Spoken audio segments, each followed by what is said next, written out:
اور انہوں نے مسلمانوں میں عیب ہی کون سا دیکھا ہے سوائے اس کے کہ اللہ نے اپنے فضل سے اور اس کے پیغمبر نے اپنی مہربانی سے ان کو دولت مند کر دیا ہے. سو اگر یہ لوگ توبہ کر لیں تو ان کے حق میں بہتر ہوگا، اور اگر منہ پھیر لیں تو اللہ ان کو دنیا اور آخرت میں دکھ دینے والا عذاب دے گا، اور زمین میں ان کا کوئی دوست اور مددگار نہ ہوگا. اور ان میں بعض ایسے ہیں جنہوں نے اللہ سے عہد کیا تھا کہ اگر وہ ہم کو اپنی مہربانی سے مال عطا فرمائے گا تو ہم ضرور خیرات کیا کریں گے اور نیکوکاروں میں ہو جائیں گے. لیکن جب اللہ نے ان کو اپنے فضل سے مال دیا تو اس میں بخل کرنے لگے اور اپنے عہد سے روگردانی کر کے پھر بیٹھے. تو اللہ نے اس کا انجام یہ کیا کہ اس روز تک کے لیے جس میں یہ اللہ کے روبرو حاضر ہوں گے ان کے دلوں میں نفاق ڈال دیا،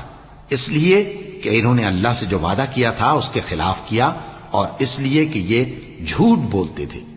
کیا ان کو معلوم نہیں کہ